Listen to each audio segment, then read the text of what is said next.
Elektabilitas Nasdem diprediksi turun jika terus main dua kaki usung Anies tapi tak mau pisah dari Jokowi.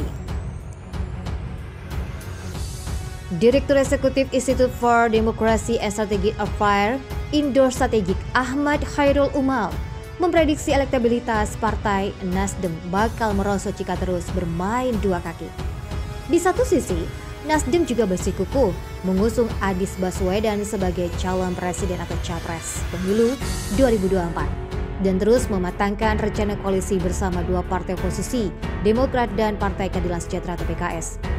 Di sisi lain, partai pemimpin Surya Paloh juga ingin tetap bertahan sebagai parpol pendukung pemerintah hingga kepemimpinan Presiden Jokowi tuntas 2024 mendatang. Menurut Umam, strategi standar ganda tersebut tak lepas dari besarnya konsekuensi yang ditanggung Nasdem sejak mengumumkan rencana mengusung Anies sebagai capres pemilu 2024. Nasdem berulang kali disentil PDI Perjuangan karena manuvernya itu.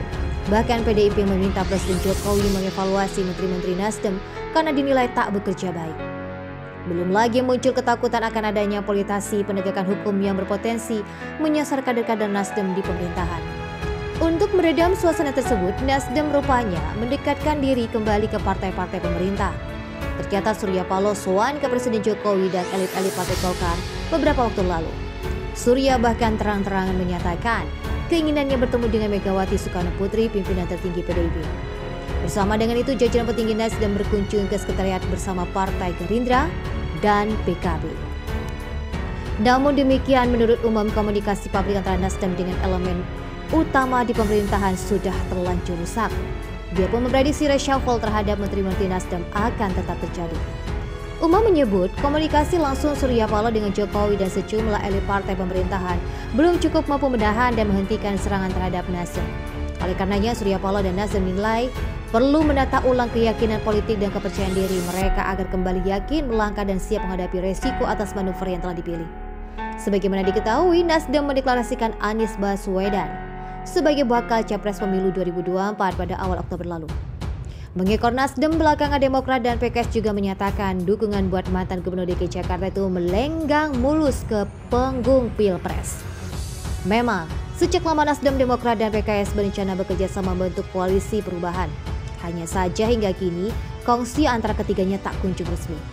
Di tengah kesibukan pembahasan rencana koalisi perubahan, Nasdem justru bermanuver. Beberapa waktu yang lalu, Surya Paloh juga bertemu dengan Presiden Jokowi, lalu Menko Marves Luhut Binsar Panjaitan. Tak lama, jajaran elit Nasdem berkunjung ke sekretariat bersama Partai Gerindra dan PKB yang telah lebih dulu membentuk koalisi Kebangkitan Indonesia Raya. Yang terbaru, Surya Paloh juga mengunjungi jajaran elit Partai Golkar. Dia juga menyatakan kalau ingin bertemu dengan Ketua Umum PDIP Megawati Soekarno Putri. Keinginan Surya ini disampaikan di tengah isu keretakan hubungan Nasdem dengan PDIP sebagai partai penguasa. Ketua DPP PDIP Perjuangan Jarod Saiful Hidayat sempat meminta Presiden mengevaluasi 2 dari 3 Menteri Nasdem di Kabinet Indonesia, yakni Menhan Nasrul Yassin Limpo serta Menteri LHK Siti Nurbaya Bakar.